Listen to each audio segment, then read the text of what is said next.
Саламатсыңарбы балдар? Жакшы дем алып турдуңарбы? Бүгүнкү сабакка даярсыңарбы? Даяр болсоңор, баштадык. Азаматсыңар. Бүгүн биз силер менен кыргыз тили сабагын өтөбүз.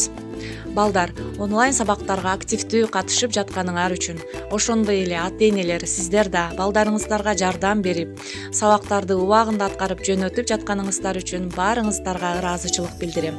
Баарыңыздар азаматсыздар. Аман болуңуздар. Балдар, алгач биз өтүлгөн теманы кайталап алсак. Биз өткөнкү сабакта кош сөздөр темасын өткөнбүз. Кош сөздөрдүн эрежесин баарыңар жаттаган болсоңор керек. Кайра кайталайлы. Бири-биринин маанисин толуктап турган эки сөздүн тизмегинен туруп, бир маанини түшүндүргөн сөздөрдү кош сөздөр деп айтабыз.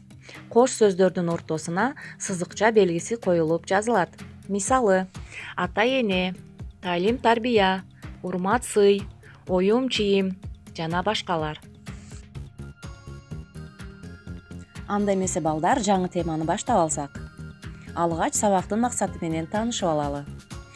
Кошмок сөздөр эмне экендигин, аларга кандай сөздөр кирерин жана кандай жазыла тургандыгын билесиңер. Өз алдыңарча көнүгүүлөрдү иштеп, кошмок сөздөрдү таап жана туура жазууга көнүгөсүңөр.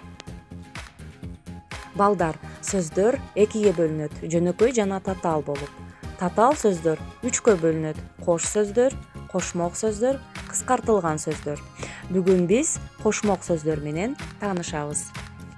Кошмок сөздөр эки же андан ашык сөздөн туруп, бир гана аталышты, башкача айтканда, бир гана түшүнүктү билдирет.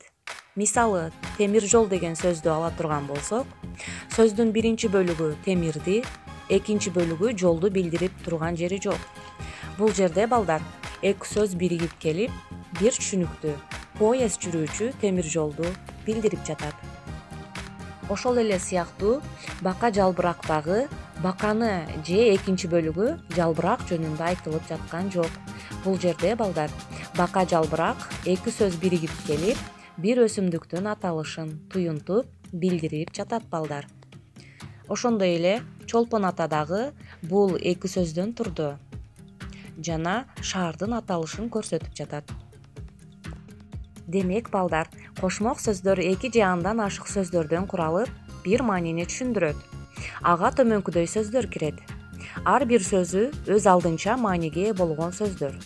Булар жазууда бөлөк жазылат. Мисалы: чек ара, ата мекен, бет май, боз үй. Көрдүңөрбү балдар, бул жерде дагы кошмок сөздөр эки сөздөн туруп жатат, бирок бир гана түшүнүктү билдирип турат.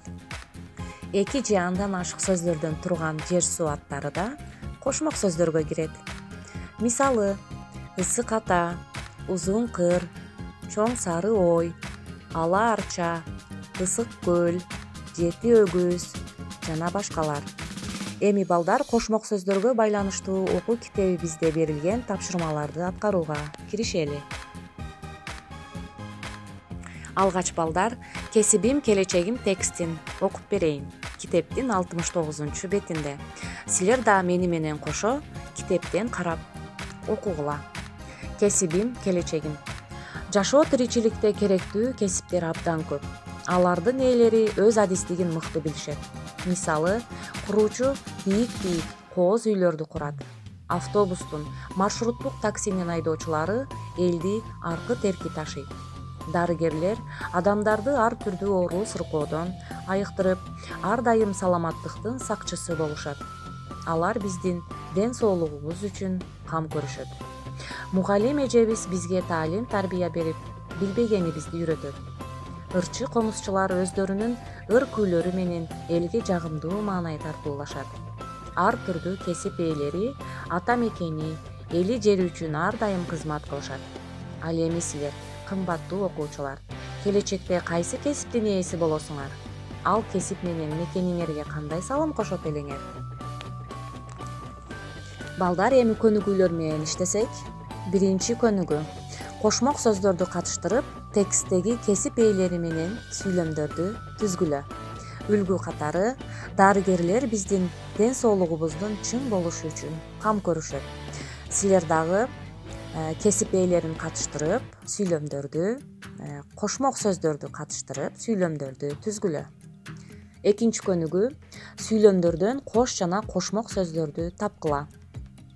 Бул жерде 3 сүйлөм берилген. Ушул 3 сүйлөмдү дептериңерге көчүрүп жазасыңар жана кош сөздөр менен кошмок сөздөрдүн астын сызасыңар. 3-чү көнүгү сөздөн сөз жараткыла. Алар менен кошмок сөздөрдү катыштырып сүйлөмдөрдү түзгүлө. Мугалим деген сөз берилген балдар. Мугалим деген сөздөн сөз жаратып, жараткан сөзүңөргө сүйлөмдөрдү түзөсүңөр.